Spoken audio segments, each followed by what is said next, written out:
Bienvenue sur Radio WLC, une filiale de World's Last Chance Ministries, un ministère en ligne dédié à apprendre à vivre en étant constamment prêt pour le retour du Sauveur. Depuis 2000 ans, les croyants de chaque génération aspirent à être la dernière génération. Contrairement à la croyance populaire, Christ n'a pas donné aux croyants de signe des temps à surveiller. Au lieu de cela, il a averti à plusieurs reprises que sa venue prendrait par surprise même les fidèles. Yahushua a urgemment averti les croyants d'être prêts parce que le Fils de l'homme viendra à l'heure où vous n'y penserez pas. Radio WLC enseigne les esprits et prépare les cœurs au retour soudain de Christ. La justification. C'est l'un de ces mots que nous lançons dans les discussions théologiques au sujet de la grâce de Yahuwah. Il signifie littéralement démontrer une raison légale suffisante pour quelque chose. Dans le christianisme, la justification établit le droit légal pour Yah de nous pardonner de nos péchés. Elle nous libère de la culpabilité et de la condamnation qui y est attachée. Bonjour, je suis Eric Thomas et vous écoutez Radio World's Last Chance. Aujourd'hui, avec Jean-Olivier, nous allons discuter de la justification, ce qu'elle signifie pour les croyants au niveau pratique et pourquoi c'est l'un des dons les plus précieux de Yahuwah. Jean, que peut-on dire sur la justification ? Eh bien, tout d'abord, c'est un terme juridique. Ça peut surprendre certaines personnes, mais c'est logique quand on y pense. Tous les gouvernements ont des lois, et le gouvernement de Yahuwah n'est pas différent. En tant que pécheurs, nous enfreignons la loi de Yah quand nous péchons. L'Écriture nous dit quelle est la punition pour cela. Romains 6, verset 23 déclare « Car le salaire du péché, c'est la mort. C'est la cause et l'effet, le crime et le châtiment. C'est ce qui est légal. » Mais Paul ne s'arrête pas là. Il poursuit « Car le salaire du péché, c'est la mort, mais... » Mais le don de Yah, c'est la vie éternelle en Christ Yahushua, notre Seigneur. Et ça aussi, c'est la cause et l'effet. Il y a une raison spécifique et légale pour laquelle Yahuwah peut donner aux pécheurs la vie éternelle. Et c'est là que la justification entre en jeu. Maintenant, je vais dire un mot et tu vas me dire à quoi tu penses quand tu l'entends, d'accord ? Très bien. Ok, forensique. À quoi penses-tu quand tu entends le mot forensique ou l'expression science forensique ? Tu veux dire comme dans la police scientifique ? Dans ce cas, je pense à des cadavres ? Des preuves recueillies sur une scène de crime ? Ce n'est pas ce que je pensais que tu allais dire, mais je peux m'en accommoder. Tu n'as pas tort. Tu regardes beaucoup de séries policières ? Non, pas vraiment, mais j'aime bien une bonne intrigue. Ok. Alors, quand tu penses à science forensique, tu penses aux preuves recueillies sur une scène de crime. Pourquoi ces preuves sont-elles recueillies ? Pour être utilisées au cours d'un procès pour établir qui a commis le crime. C'est juste. Lisons une définition de la forensique. D'accord. Je cite. Forensique. 1. Relatif à, utilisé dans ou approprié pour les cours de justice ou pour la discussion publique ou l'argumentation. 2. Relatif à l'utilisation de la science ou de la technologie dans l'investigation et l'établissement de faits ou de preuves dans un tribunal. C'est un terme juridique qui, pour condenser la définition, signifie simplement conformément à la loi. Maintenant, il est important de comprendre cela quand on s'intéresse à la justification. Car la loi dont nous parlons n'est pas la loi du Parlement ou de l'Assemblée nationale, c'est la loi divine, la loi qui est bien plus durable que n'importe quelle loi humaine. Je ne pense pas que les gens comprennent à quel point la loi divine est importante. Les chrétiens ont été conditionnés à penser que la loi aurait été clouée à la croix et qu'elle ne serait plus en vigueur. Mais ça, c'est parce que nous supposons que la loi divine est seulement celle donnée à Moïse, mais ce n'est pas le cas. Qu'est-ce que tu veux dire ? Eh bien, Yahuwah est le Créateur. Toutes les choses existent de la manière dont elles existent à cause des lois qu'il a établies. Alors, réfléchissons à ce que ça signifierait si la loi divine avait effectivement été clouée à la croix. Allons au chapitre 38 de Job. C'est Yahuwah qui parle à Job après qu'il ait demandé pourquoi tant de tragédies ont pu lui arriver. Ce qui est intéressant, c'est que pour répondre à Job, Yahuwah l'amène à la loi. Commençons au verset 1. Yahuwah répondit à Job du milieu de la tempête et dit « Qui est celui qui obscurcit mes desseins par des discours sans intelligence ? Saint terrain comme un vaillant homme. Je t'interrogerai et tu m'instruiras. Où étais-tu quand je fondais la terre ? Dis-le si tu as de l'intelligence.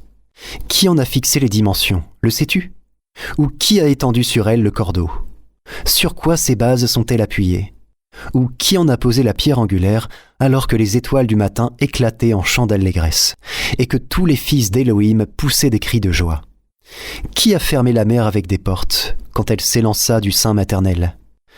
Quand je fis de la nuée son vêtement et de l'obscurité ses langes, quand je lui imposai ma loi et que je lui mis des barrières et des portes, quand je dis « Tu viendras jusqu'ici, tu n'iras pas au-delà. Ici s'arrêtera l'orgueil de tes flots. Depuis que tu existes, as-tu commandé au matin? As-tu montré sa place à l'aurore pour qu'elle saisisse les extrémités de la terre et que les méchants en soient secoués? » C'est écrit sous forme poétique, donc nous ne l'avions pas nécessairement reconnu, mais ce passage fait référence à la loi du Créateur. Nous parlons des lois de la science et des lois de la physique, mais ce sont toutes des lois établies par le Créateur pour le bonheur et la sécurité de tous les êtres créés.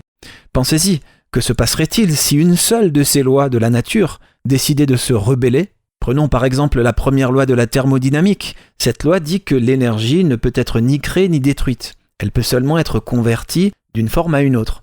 Mais pour les besoins de l'illustration, pour montrer à quel point il est insensé pour l'humanité de briser les lois de Yah, supposons que l'énergie ait une sensibilité.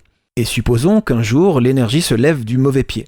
L'énergie dirait « J'en ai assez de toujours obéir à la loi de Yah. Je veux être indépendante. Je veux faire ce que je veux et non ce qu'on me dit de faire. » L'énergie serait maintenant en rébellion contre les lois de son créateur. Au lieu de se transformer en une autre forme, l'énergie, disons, disparaîtrait, elle serait détruite.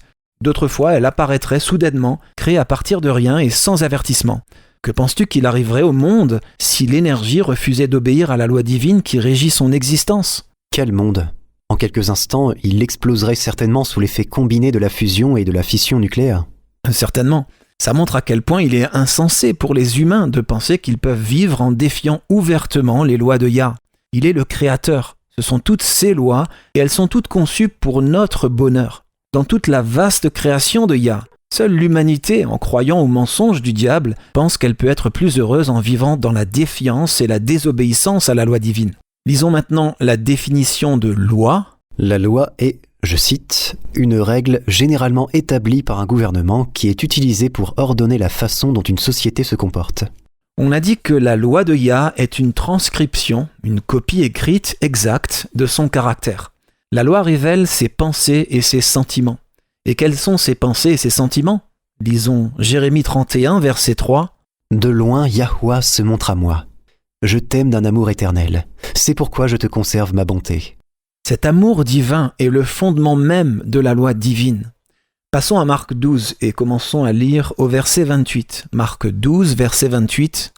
Un des scribes, ou spécialistes de la loi, qui les avait entendus discuter, sachant que Yahushua avait bien répondu aux Sadducéens, s'approcha et lui demanda « Quel est le premier de tous les commandements ?»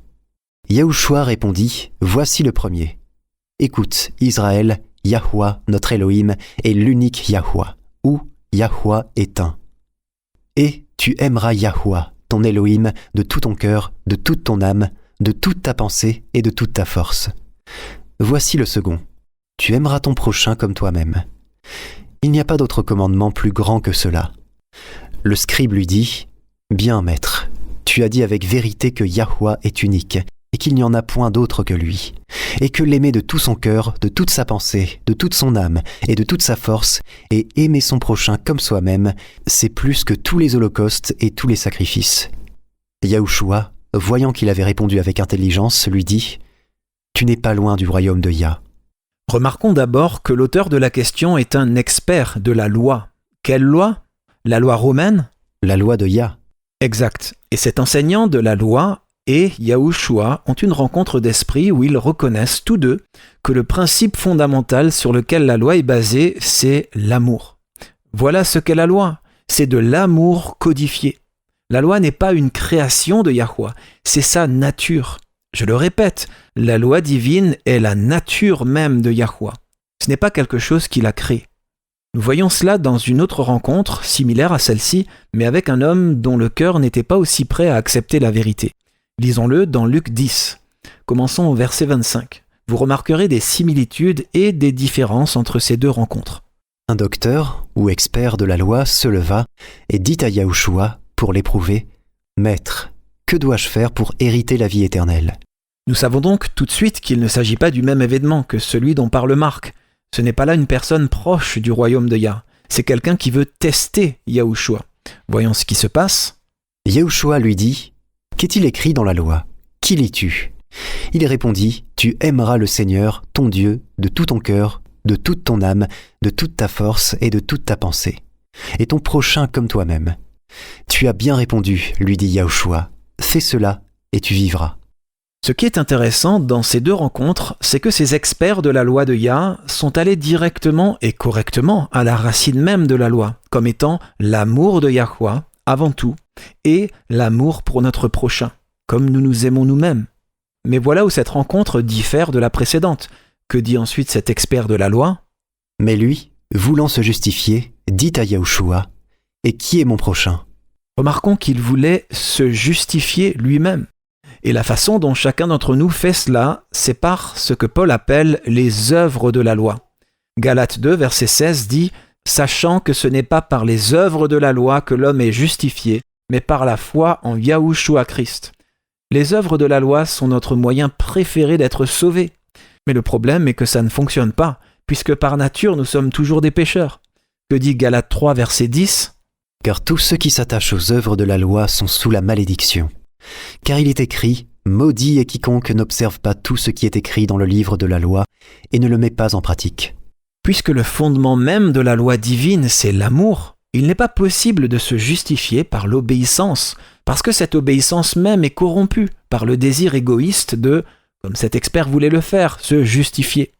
Yahushua le savait et il voulait aider cet homme à comprendre qu'il ne pouvait pas se justifier par les œuvres de la loi, parce que la loi elle-même est fondée sur l'amour.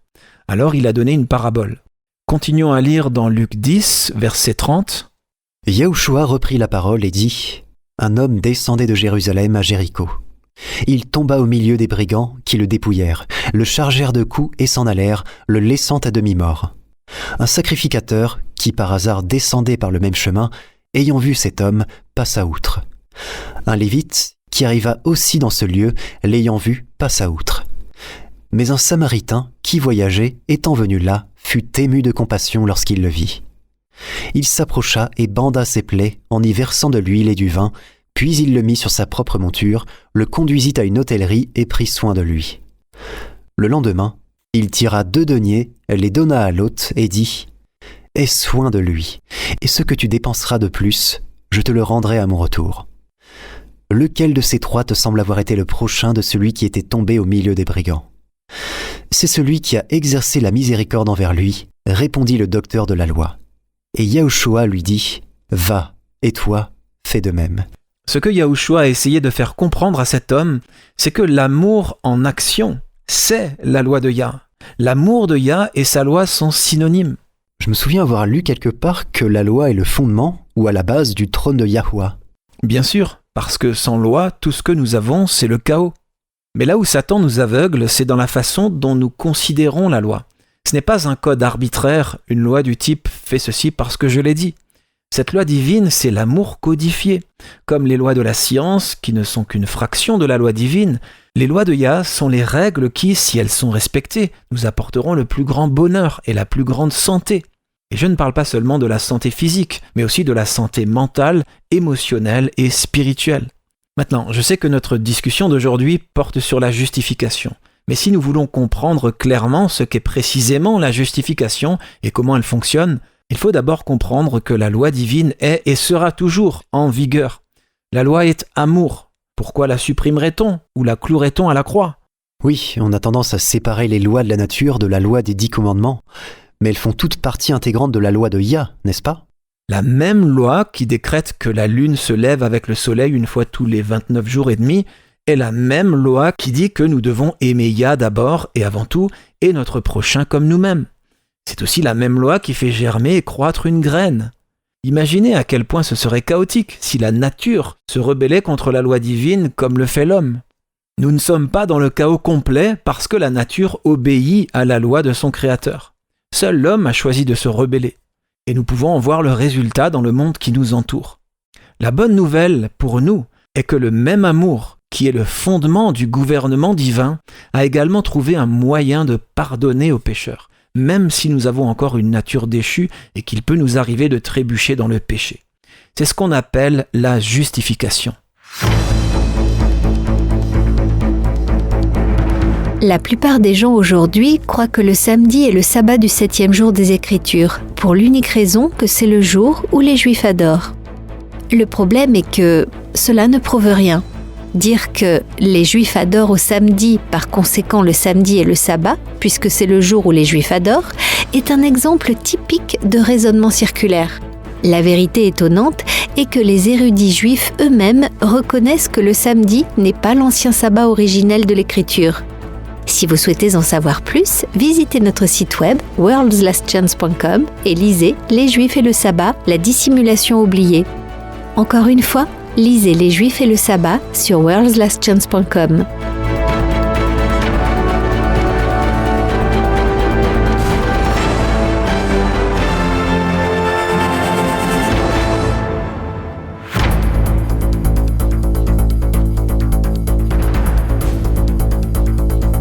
Si je vous demandais quand est-ce qu'une journée commence, que diriez-vous ?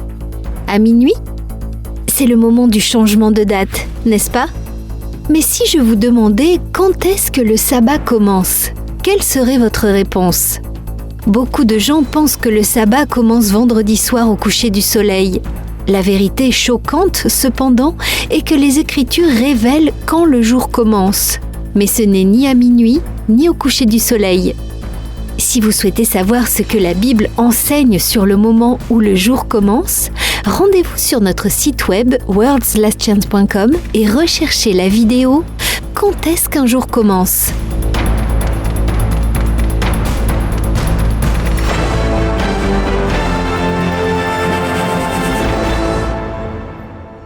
À chaque fois que nous parlons de la loi, en particulier quand nous discutons de la loi divine, il est facile d'en revenir à des discussions techniques. Mais je ne veux pas faire cela aujourd'hui. Honnêtement, nous n'avons pas assez de temps pour le gaspiller comme ça. Le temps est trop précieux pour être gaspillé en détails techniques. Quand on réfléchit aux paroles de Christ au sujet de quel est le commandement le plus important, il nous présente une sorte de dynamique triangulaire. Si on imagine un triangle, au sommet se trouve Yahuwah, en bas d'un côté notre prochain, de l'autre côté c'est nous. Nous devons aimer notre prochain, c'est-à-dire les autres, comme nous-mêmes. Mais le problème, c'est que la plupart ont du mal à s'aimer soi-même. Alors comment aimer notre prochain comme nous-mêmes si on ne sait pas s'aimer soi-même ? C'est un problème courant, qu'est-ce qu'on peut faire pour y remédier ? Il est vital de savoir que Yahuwah nous aime et nous accepte tels que nous sommes, avec nos péchés et tout le reste. Tant que nous ne nous aimons pas et ne nous acceptons pas nous-mêmes, nous n'aimons pas et n'acceptons pas les autres.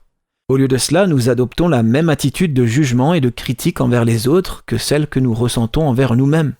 Le fait de savoir que Yahuwah vous aime et vous accepte est la chose la plus importante que vous pouvez retirer de l'émission d'aujourd'hui. Pourquoi ? Parce qu'aujourd'hui, c'est le jour accepté du salut. Aucun d'entre nous n'est assuré d'avoir un lendemain. Et cela commence par le fait de savoir que notre Créateur nous aime et nous accepte tels que nous sommes. Si nous n'avons pas confiance dans le fait que le Père nous aime et nous accepte, avec toutes nos imperfections, cela aura un impact négatif sur la façon dont nous traitons les autres. Lisons Matthieu 7, les 2 premiers versets. Matthieu 7, versets 1 et 2. « Ne jugez point, afin que vous ne soyez point jugés. Car on vous jugera du jugement dont vous jugez, et l'on vous mesurera avec la mesure dont vous mesurez. » Si vous croyez que Yahuwah est un Dieu critique qui cherche les fautes, vous serez critique et vous chercherez les fautes. Et si vous êtes critique envers vous-même et vous focalisez sur vos fautes, vous ne serez pas compatissant et compréhensif envers les échecs des autres. Vous serez aussi critique envers eux, sinon plus que vous l'êtes envers vous-même. La critique n'a jamais gagné une âme à Christ. Je sais que nous l'avons dit plus d'une fois, mais c'est la raison pour laquelle vous ne gagnerez jamais quelqu'un à votre point de vue en lui disant « Je t'aime, mais je déteste ton péché ». Ça n'aide personne. Ça ne les fera certainement pas se sentir aimés et acceptés. Les pécheurs ont besoin de Christ. Ils ont besoin de sentir l'amour et l'acceptation du Père. Et cela n'arrivera pas si notre façon d'agir, de les traiter, montre que nous les désapprouvons. Ça éloigne de Christ ceux qui en ont le plus besoin. C'est l'amour de Yah qui attire les pécheurs, pas sa condamnation. C'est juste. Et nulle part nous ne voyons davantage l'amour infini du Père, sa compassion et son acceptation des pécheurs, tels qu'ils sont, avec toutes leurs défaillances et limitations, comme nous le voyons dans sa justification. Yahweh veut que nous soyons sauvés. Pour être sauvés, nous devons être justes, mais nous avons tous une nature déchue. Aucun d'entre nous n'est juste. Romains 3, verset 10. Il n'y a point de juste, pas même un seul. C'est une situation classique sans issue. Pour être sauvés, nous devons être justes. Mais puisque nous sommes des pécheurs avec des natures déchues, il n'y a aucun moyen pour nous d'être justes par nous-mêmes. Je crois que c'est précisément le dilemme sur lequel Satan comptait quand il a tenté Ève puis Adam de pécher. Ce à quoi Satan n'était pas préparé, c'était la grâce divine. La grâce divine offre aux pécheurs un moyen d'être sauvés et cette solution est la justification. Ce mot apparaît 70 fois dans les seuls écrits de Paul. Le mot justification est plus utilisé que le mot rédemption, réconciliation, propitiation, adoption ou rançon. Le mot justification est défini comme, je cite, « libérer un être humain de la culpabilité et de la peine attachée à un péché grave ». Fin de citation. Et comment une personne est-elle libérée de la culpabilité et de la peine du péché ? Elle est déclarée juste. La justice de Christ est imputée au pécheur et le pécheur se tient alors devant Yah comme s'il n'avait jamais péché. C'est beau et si profond. Nous ne pourrons jamais nous justifier nous-mêmes. Nous avons encore une nature déchue, combien même nous essayons de respecter attentivement la loi divine. Mais les mérites de la justice de Christ peuvent être appliqués à notre cas. Nous sommes déclarés justes en son nom. C'est là tout le thème des chapitres 3, 4 et 5 de la lettre aux Romains. En fait, passons à Romains 3, commençons à lire au verset 20. « Car nul ne sera justifié devant lui par les œuvres de la loi, puisque c'est par la loi que vient la connaissance du péché. » Le péché est notre état naturel, à cause de notre nature déchue. Et cela ne change pas, même si nous sommes capables de respecter la loi. Cela ne nous justifiera pas. Cette version dit « justifié ». Lisons une autre traduction. C'est pourquoi personne ne sera déclaré juste aux yeux de Yah par les œuvres de la loi, puisque c'est par la loi que nous prenons conscience de notre péché. Au lieu de justifier, cette version dit « déclarer juste ». Parce que c'est ce qu'est la justification. Vous n'êtes pas déclaré juste parce que vous avez réussi à respecter parfaitement la loi divine. Au contraire, vous êtes déclaré juste en tant qu'un don de l'amour. Parce qu'avec une nature déchue, vous ne pouvez pas garder la loi divine. Tout ce que vous pouvez faire, c'est accepter le don par la foi. Et le plus étonnant, c'est qu'il s'agit d'un don sans fin de la part de Christ. Continuons à lire, verset 21. « Mais maintenant, sans la loi est manifestée la justice de Yah, à laquelle rendent témoignage la loi et les prophètes. Justice de Yah par la foi en Yahushua Christ pour tous ceux qui croient. Il n'y a point de distinction, car tous sont péchés et sont privés de la gloire de Yah, et ils sont gratuitement justifiés par sa grâce, par le moyen de la rédemption qui est en Yahushua Christ. » Quand le pécheur accepte par la foi la main tendue pour le sauver, il est justifié. Au moment où sa foi saisit le don promis, il est déclaré juste. C'est ça la justification par la foi. C'est aussi la justice ou la droiture par la foi. La justification, c'est Yahweh qui vous dit « Tu es pécheur, souillé et faible, et je t'aime de tout mon cœur. Tu n'as pas besoin de t'améliorer pour que je t'aime. Je t'aime et je t'accepte tel que tu es. Quand je te regarde, je vois la pureté et la justice de mon propre Fils. » Et encore une fois, la chose importante que nous devons tous nous rappeler est qu'il ne s'agit pas d'un don ou cadeau unique donné à la conversion. Qu'est-ce que tu veux dire ? Eh bien, beaucoup de croyants acceptent le salut par la foi au début de leur marche chrétienne. Ils reconnaissent qu'ils sont pécheurs et qu'ils ont besoin d'un sauveur. Mais ensuite, d'une manière ou d'une autre, ça se transforme dans leur esprit au point qu'ils pensent qu'ils doivent avancer dans la marche chrétienne selon leur propre diligence, leurs propres efforts, leur propre engagement, selon le temps qu'ils consacrent chaque jour à l'étude de la Bible. Mais tout cela n'enlève rien à notre nature déchue. Nous avons besoin d'être justifiés, déclarés justes chaque jour. Et loué soit Yah, nous le sommes. Vous voyez, la justice ou droiture de Yahushua couvre nos haillons sales chaque jour. La justification est un don qui n'a pas de fin. Elle se poursuit chaque jour. Lisons les 2 premiers versets de Romains 5. Romains 5, versets 1 et 2. Étant donc justifiés par la foi, nous avons la paix avec Yahweh par notre Seigneur Yahushua Christ, à qui nous devons d'avoir eu par la foi accès à cette grâce, dans laquelle nous demeurons fermes, et nous nous glorifions dans l'espérance de la gloire de Yah. C'est au présent, étant justifiés par la foi, nous avons la paix avec Yah. La grâce de Yahweh continue de nous déclarer justes malgré le fait que nous ayons toujours une nature déchue et que nous continuerons à l'avoir jusqu'au retour de Yahushua. La justification est la solution divine au dilemme de devoir être juste tout en ayant une nature pécheresse. As-tu entendu parler de James Dunn ? L'acteur ? Il y a un acteur qui s'appelle James Dunn ? Oui, c'était un acteur américain de théâtre et de cinéma. C'est de lui que tu parles ? Non, je parle d'un spécialiste britannique du Nouveau Testament, professeur de théologie à l'université de Durham. Il a dit, je cite, « La justification a eu une influence incalculable et est d'une valeur inestimable. Elle ne doit jamais devenir périphérique. » Intéressant. En d'autres termes, la justification doit rester au centre de notre prédication de l'Évangile. Exactement. Et il a raison, parce que l'Église qui perd la justification perd sa raison d'être. À moins d'être justifié, personne n'entrera dans le royaume. Si nous ne sommes pas justifiés, nous perdons l'amour fraternel. Nous n'avons pas de patience pour les luttes et les échecs des autres.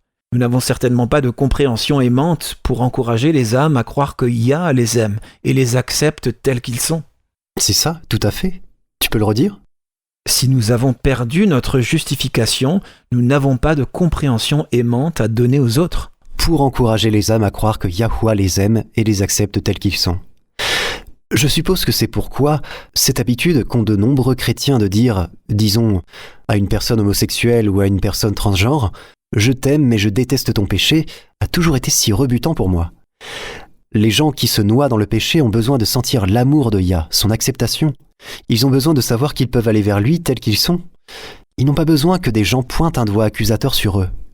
S'ils doivent un jour exercer la foi pour accepter le don de la justification, ils ont besoin d'être encouragés à croire en l'amour et l'acceptation de Yah à leur égard. Tu as raison. Quand les pécheurs venaient à Christ, ils révélaient l'amour et l'acceptation de Yah par la façon dont il les a aimés et acceptés. Il vivait cela dans chaque interaction qu'il avait avec les gens. C'est pourquoi les pharisiens l'ont rejeté. Ils se plaignaient, cet homme reçoit les pécheurs et mange avec eux. Si Christ avait rejeté les pécheurs, s'il avait dit « je t'aime mais je déteste ton péché », les pharisiens l'auraient probablement accepté. Voilà la gloire et la puissance de l'Évangile.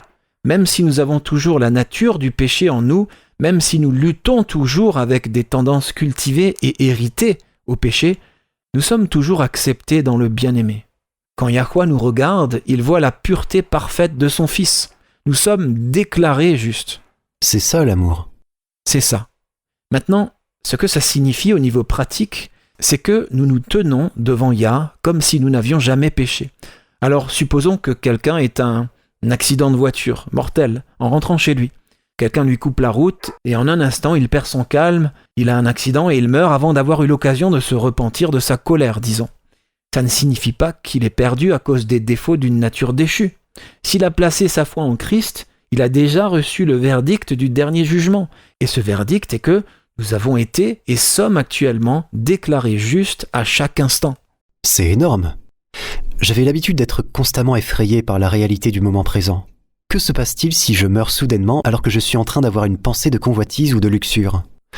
Que se passe-t-il si je me mets soudainement en colère et que je meurs d'une crise cardiaque avant de pouvoir me repentir ?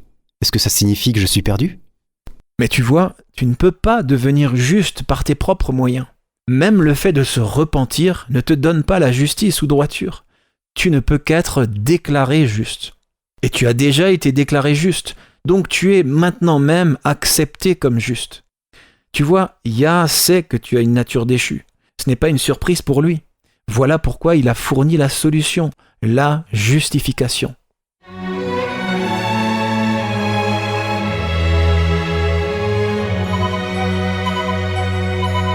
Vous écoutez la radio World's Last Chance sur WBCQ à 9330 kHz sur la bande des 31 mètres. Radio World's Last Chance prépare un peuple pour le retour très proche du Sauveur. 1 Jean 4, verset 8 nous dit que Yah est amour. C'est un fait absolu. Sa compassion, sa patience envers les pécheurs, sa nature qui pardonne, découlent toutes de ce fait. Il est amour, pur et illimité. Ceci crée un certain paradoxe quand certains passages des Écritures ne se conforment pas à notre idée humaine de ce qu'est l'amour. Que Que croire? Comment réagir quand cela se produit?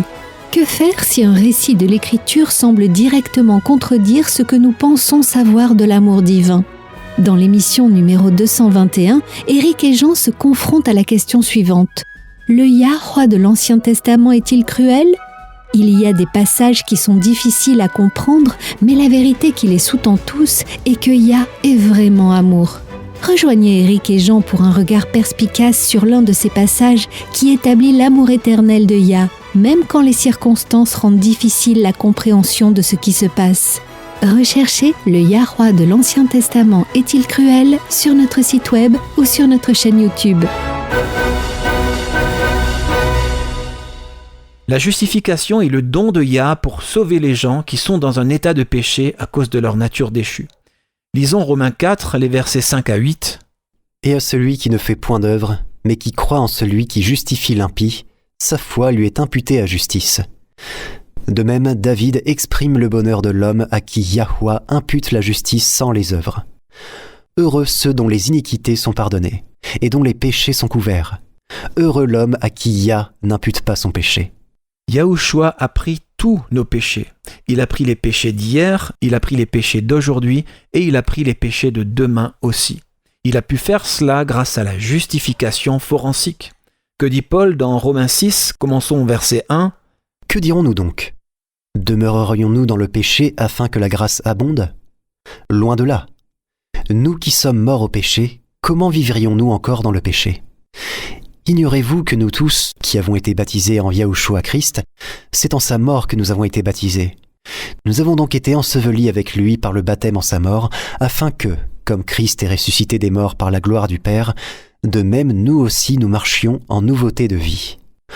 En effet, si nous sommes devenus une même plante avec lui par la conformité à sa mort, nous le serons aussi par la conformité à sa résurrection, sachant que notre vieil homme a été crucifié avec lui afin que le corps du péché fût détruit, pour que nous ne soyons plus esclaves du péché, car celui qui est mort est libre du péché.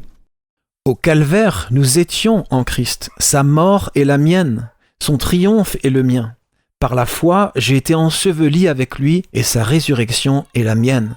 Sa vie est la mienne, son obéissance parfaite est aussi la mienne. Elle est aussi la vôtre, amis auditeurs. La perfection de Christ en toutes choses appartient à quiconque réclame par la foi le don de la justification. Lisons Galates 2, versets 20 et 21. C'est un passage très puissant qui explique la justification forensique. « J'ai été crucifié avec Christ, et si je vis, ce n'est plus moi qui vis, c'est Christ qui vit en moi. Si je vis maintenant dans la chair, je vis dans la foi au Fils de Yah qui m'a aimé et qui s'est livré lui-même pour moi. Je ne rejette pas la grâce de Yah, car si la justice s'obtient par la loi, Christ est donc mort en vain. » Mourir avec Christ signifie que nous sommes également ressuscités avec Christ. Lisons Éphésiens 2, versets 4 à 9. Et en lisant, remarquons que ce n'est pas seulement un don unique qui nous pousse à nous repentir. Ce n'est pas seulement mourir en Christ, c'est aussi vivre en Christ, en permanence. Mais Yah, qui est riche en miséricorde, à cause du grand amour dont il nous a aimés, nous qui étions morts par nos offenses, nous a rendus à la vie avec Christ. C'est par grâce que vous êtes sauvés. Il nous a ressuscités ensemble et nous a fait asseoir ensemble dans les lieux célestes en Yahushua Christ, afin de montrer dans les siècles à venir l'infinie richesse de sa grâce par sa bonté envers nous en Jésus-Christ. Car c'est par la grâce que vous êtes sauvés, par le moyen de la foi. Et cela ne vient pas de vous, c'est le don de Yah. Ce n'est point par les œuvres, afin que personne ne se glorifie. Comme nous l'avons déjà dit, la justification est un don permanent. C'est ce qui nous permet de vivre en Christ, parce que le verdict final a déjà été rendu et que nous avons été déclarés justes en Christ. Très bien, j'ai une question. C'est très encourageant de savoir que Yah ne s'attend pas à ce que nous vivions parfaitement sans péché tout en possédant une nature pécheresse. Est-ce même possible? Je n'ai pas encore rencontré de telles personnes, mais nous parlons là de trébucher dans le péché. Qu'en est-il du péché intentionnel, délibéré, prémédité si tu veux? J'aimerais pouvoir dire qu'à chaque fois que je pêche, je trébuche en fait simplement dans le péché, mais si je suis vraiment honnête, parfois, même encore maintenant, je dirais que, quelque part, c'est volontaire. Je sais que c'est mal, mais je veux le faire. Comment la justification fonctionne-t-elle pour le péché volontaire? Yah comprend cela aussi. Passons à Matthieu 7 et lisons les versets 9 à 11. Lequel de vous donnera une pierre à son fils s'il lui demande du pain? Ou, s'il demande un poisson, lui donnera-t-il un serpent? Si donc, méchant comme vous l'êtes, vous savez donner de bonnes choses à vos enfants, à combien plus forte raison votre Père qui est dans les cieux donnera-t-il de bonnes choses à ceux qui les lui demandent?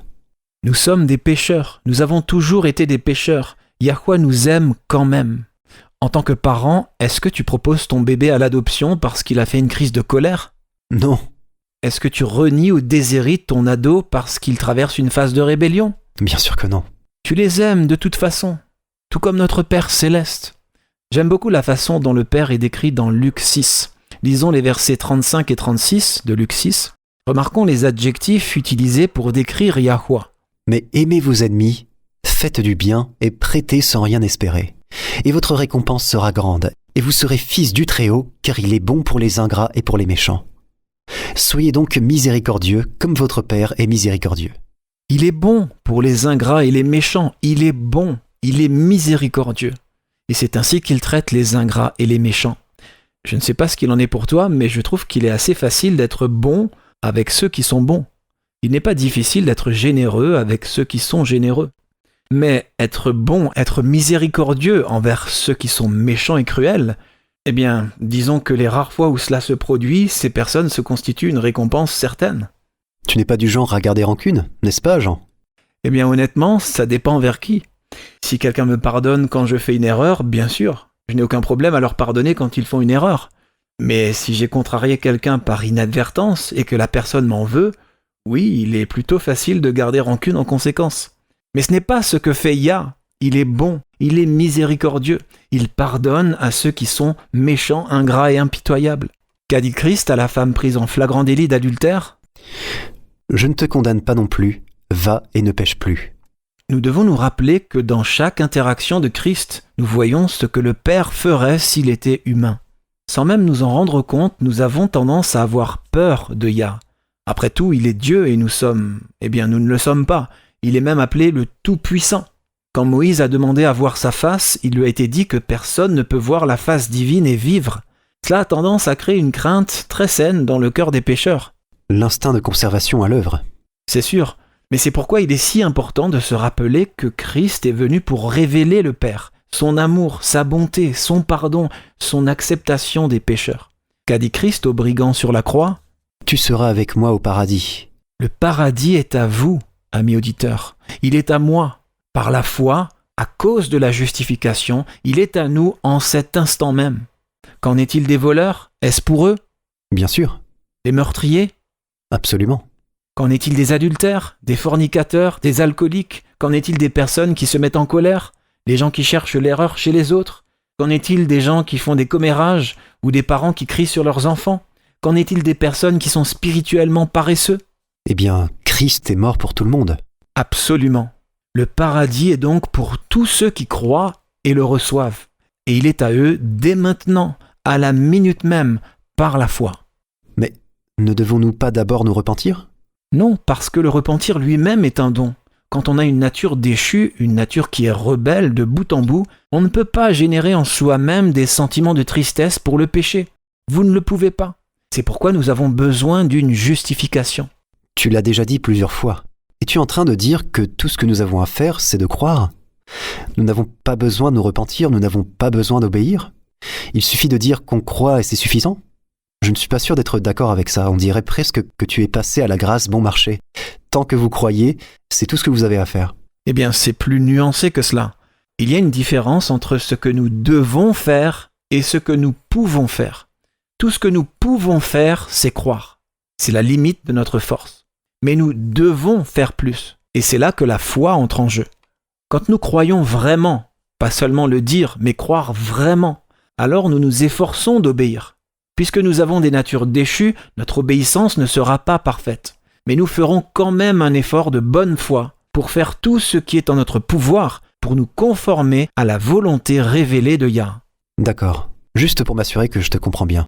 Notre rôle est de croire et de revendiquer par la foi les promesses, mais ça ne couvre pas le fait de bafouer la loi et de choisir de vivre dans une rébellion ouverte. Bien sûr que non. Passons à Romains 3 et lisons le verset 31. Anéantissons-nous donc la loi par la foi? Loin de là. Au contraire, nous confirmons la loi. Notre foi ne nous donne pas une autorisation pour pécher. Au contraire, si nous sommes de vrais croyants, nous ne voulons rien avoir à faire avec le péché. Nous demandons à Yah de nous donner le repentir pour que nous puissions l'honorer par l'obéissance. Rappelez-vous que le vrai repentir, ce n'est pas juste dire « je suis désolé ». Le repentir, ça veut dire que vous changez votre comportement. Vous arrêtez quoi que ce soit qui a causé la blessure ou l'offense.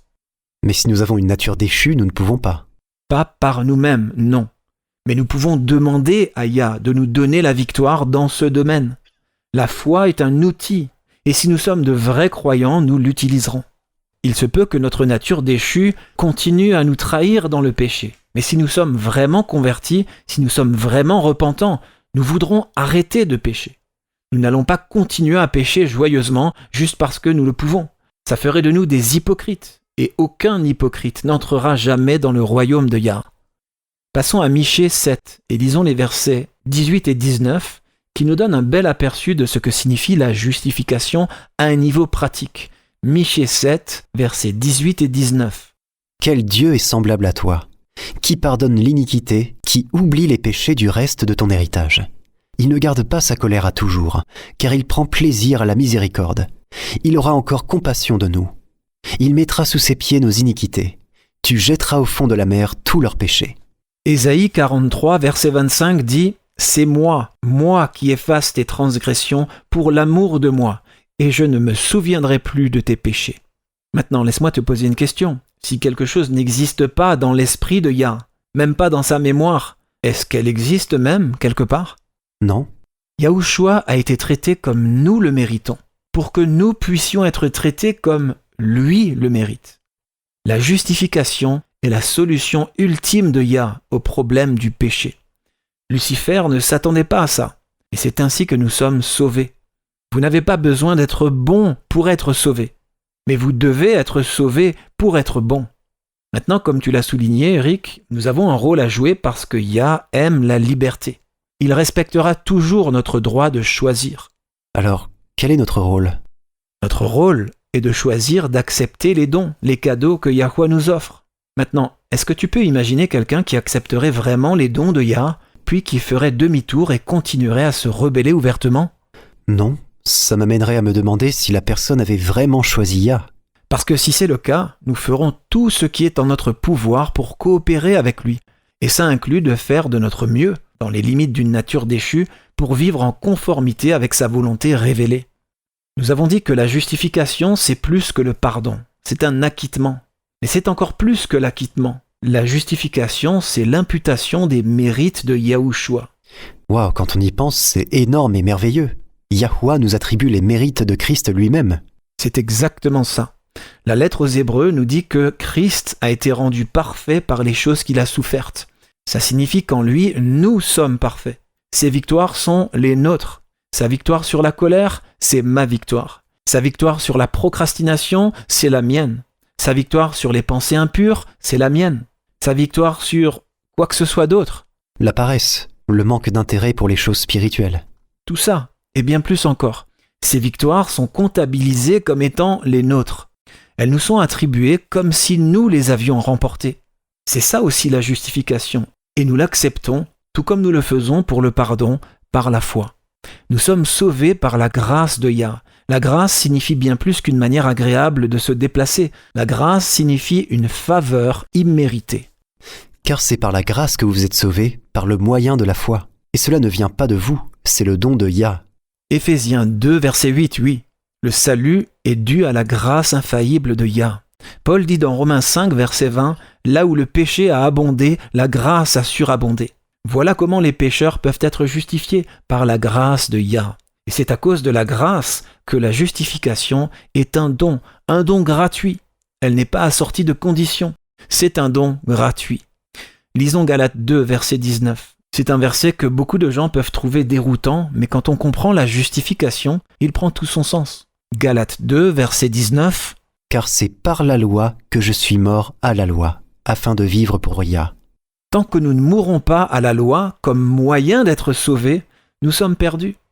Maintenant, n'y voyez pas plus que ce que je viens de dire. Nous ne mourrons jamais à la loi en tant que norme de droiture, nous mourons seulement à la loi en tant que méthode de salut. La triste vérité, c'est qu'il y a beaucoup de gens très sincères qui comptent sur leurs propres efforts pour servir Yahweh. Maintenant, je ne dis pas qu'ils le font consciemment. Je ne pense pas qu'ils en soient même conscients. Ils aiment Yah, ils veulent faire ce qui est juste. Mais leur justice est la justice du renoncement à soi. Leur justice, même si elle est bien intentionnée, est comme des haillons sales. Elle ne compte pour rien, parce que ce n'est pas la justice de Christ. Oh, je suis déjà passé par là. Et tu as raison, ces gens sont sincères. Je sais que je l'étais, j'aimais Yah et je voulais faire ce qui était juste. Mes efforts pour la justice consistaient, en fait, à me priver de telle nourriture et de telle forme de divertissement ou quoi que ce soit d'autre. Je vois ce que tu veux dire. Et c'était difficile, tellement difficile. Tu n'étais pas encore mort à la loi comme moyen de salut. C'est juste. Quand nous acceptons le don de la justification, nous avons, comme le dit Pierre, une joie indescriptible et glorieuse. Quand nous sommes justifiés, le péché n'a plus d'emprise sur nous, parce que nous ne nous tournons plus vers la loi comme méthode de salut. Au contraire, nous sommes sous la grâce. La justification est tout le contraire de la condamnation. Maintenant, c'est un point que nous devons clarifier. Condamner ne signifie pas rendre mauvais. Il s'agit de déclarer le mal. C'est important parce que, comme je viens de le dire, la justification est tout le contraire de la condamnation. Et ce qui est magnifique, c'est que tous ceux que Yahweh justifie, il les sanctifie également.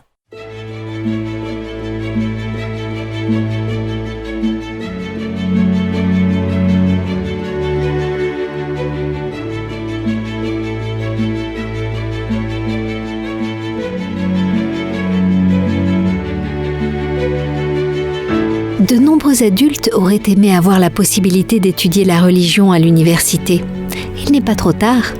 Sur worldslastchance.com, nous avons des centaines d'articles et de vidéos sur de nombreux sujets religieux et spirituels différents, et de nouveaux contenus sont ajoutés en permanence.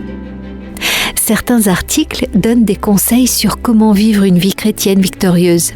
D'autres articles approfondissent des passages incompris de l'Écriture et expliquent ce que signifiait l'hébreu original. Nous proposons aussi de nombreux articles et vidéos sur les prophéties.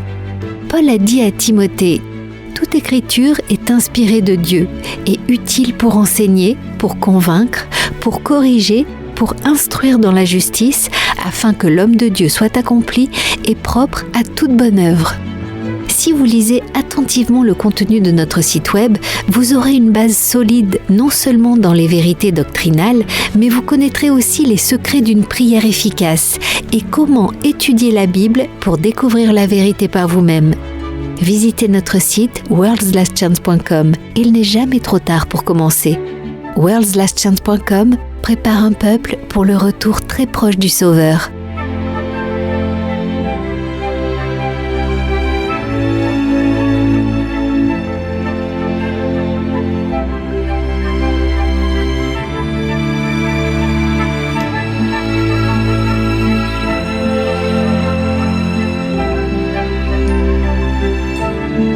Entendre comment Yahweh bénit les autres est toujours un merveilleux encouragement. Avez-vous une expérience ou un témoignage qui pourrait encourager et bénir les autres ? Nous serions ravis de l'entendre. Visitez notre site worldslastchance.com. Votre foi sera renforcée en lisant l'expérience d'autres personnes qui ont choisi de suivre la vérité, et votre propre témoignage peut renforcer la foi des autres. worldslastchance.com. Nous nous réjouissons avec vous des meilleures délivrances de Yahweh dans votre vie.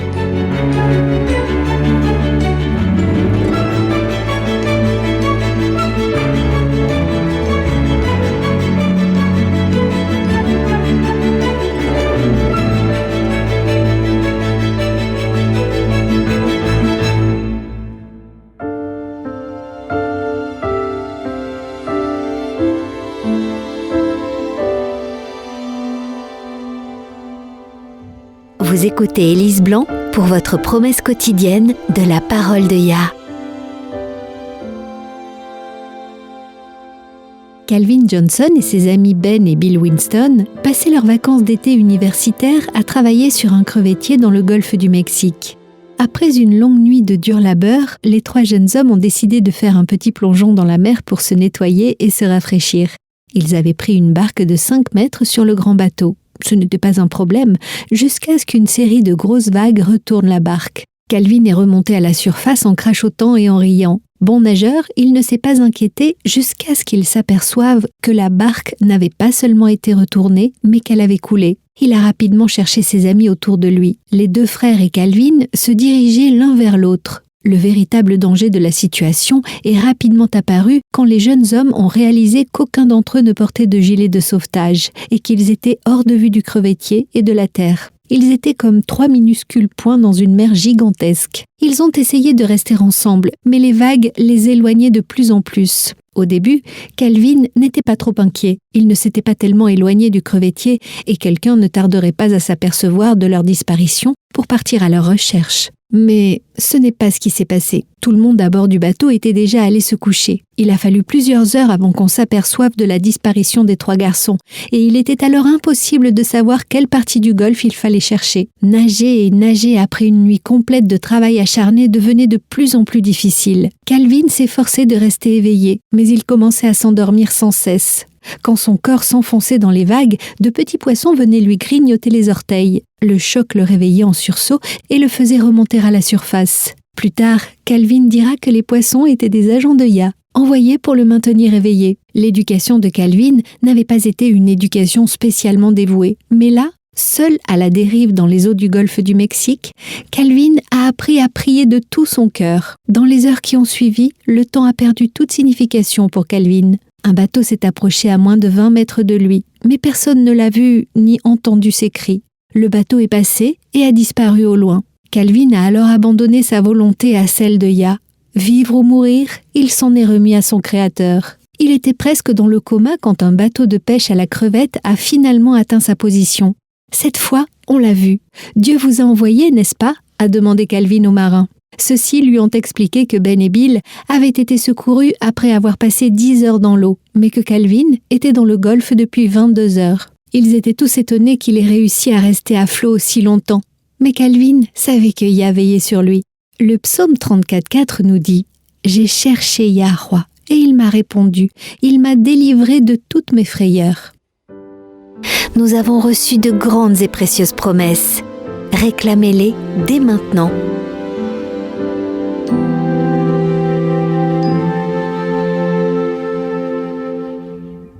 Il a été dit qu'après les évangiles, la lettre aux Romains est le livre le plus important jamais écrit. C'est parce qu'elle donne de l'espoir aux pécheurs en nous enseignant les moyens légaux de notre salut. Pas légaliste. Le légalisme pervertit ce qui est légal. Ce qui donne de l'espoir aux pécheurs, c'est de savoir que nous sommes sauvés par la foi en étant déclarés justes. Voilà ce qui nous donne de l'espoir. Les 5 premiers chapitres de la lettre aux Romains révèlent que la justification est pour tous ceux qui croient. Le chapitre 6 traite d'une vie vécue dans la sainteté. Vous voulez vivre une vie sainte ? Alors, rappelez-vous que vous n'êtes pas soumis à la loi en tant que moyen de salut. Les chapitres 7 et 8 expliquent pourquoi l'utilisation de la loi pour nous justifier ne fonctionnera jamais. C'est parce que nous avons des natures déchues, qui ne sont pas soumises à la loi de Ya, ni ne peuvent l'être. Passons à Romains 8 et commençons à lire au verset 31. Romains 8 à partir du verset 31. Que dirons-nous donc à l'égard de ces choses ? Si Yahweh est pour nous, qui sera contre nous ? Lui qui n'a point épargné son propre fils, mais qui l'a livré pour nous tous, comment ne nous donnera-t-il pas aussi toutes choses avec lui ? Qui accusera les élus de Ya ? C'est Ya qui justifie. Qui les condamnera ? Christ est mort. Bien plus, il est ressuscité. Il est à la droite de Ya, et il intercède pour nous. C'est Yahweh qui justifie. Il a vu l'urgence. Il savait qu'il était impossible d'utiliser la loi pour nous justifier, tout en ayant une nature déchue. Et il a fourni un moyen d'y échapper. Il nous justifie parce qu'il nous aime. Continuons à lire au verset 35. Qui nous séparera de l'amour de Christ ? Sera-ce la tribulation, ou l'angoisse, ou la persécution, ou la faim, ou la nudité, ou le péril, ou l'épée ? Mais dans toutes ces choses, nous sommes plus que vainqueurs par celui qui nous a aimés. Car j'ai l'assurance que ni la mort, ni la vie, ni les anges, ni les dominations, ni les choses présentes, ni les choses à venir, ni les puissances, ni la hauteur, ni la profondeur, ni aucune autre créature ne pourra nous séparer de l'amour de Ya, manifesté en Yahushua Christ notre Seigneur. La justification dit qu'il y a de l'espoir pour ceux qui sont sans espoir. Yahushua sur la croix était l'évangile dans sa forme la plus pure. Il révèle que Yahweh vous aime individuellement, comme s'il n'y avait personne d'autre sur la face de la terre. Quand nous saisissons ce fait, quand nous comprenons que Yahweh nous aime et nous accepte, tels que nous sommes, là où nous sommes, nous avons la foi nécessaire pour accepter le salut. Nous comprenons que nous sommes sauvés par l'acte légal d'être déclarés justes et voir les mérites de Christ appliqués à notre compte. Voilà comment nous sommes sauvés.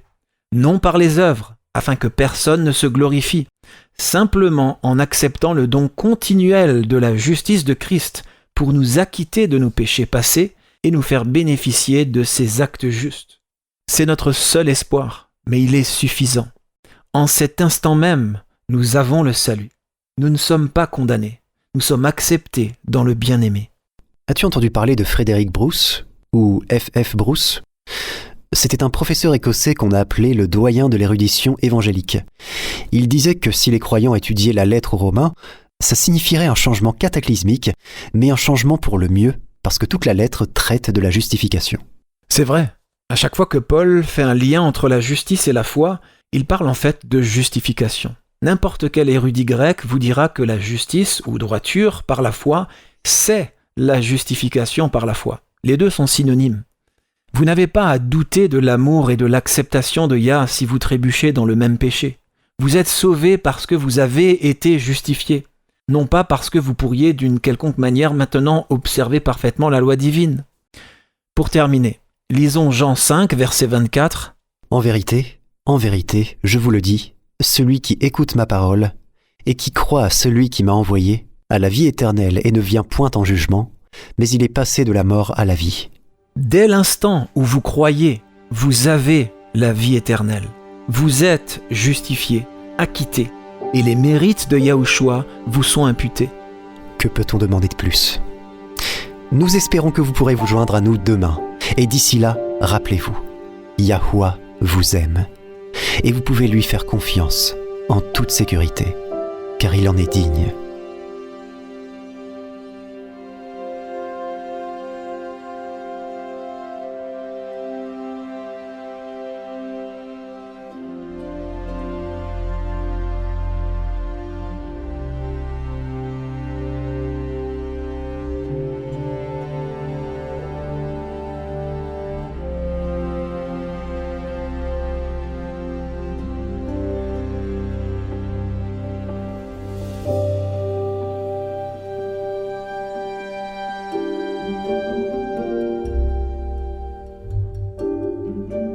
Vous étiez à l'écoute de Radio WLC. Cette émission, ainsi que les épisodes précédents de Radio WLC, peuvent être téléchargés sur notre site web. Elles sont parfaitement appropriées pour être partagées avec des amis et pour des études bibliques. Elles sont également une excellente ressource pour ceux qui adorent Yahuwah, seul à la maison. Pour écouter les émissions déjà diffusées, visitez notre site web wordslastchance.com. Cliquez sur l'icône Radio WLC affichée sur notre page d'accueil. Dans ses enseignements et ses paraboles, le Sauveur n'a pas donné de signe des temps à surveiller. Au lieu de cela, l'idée maîtresse de son message était une vigilance constante.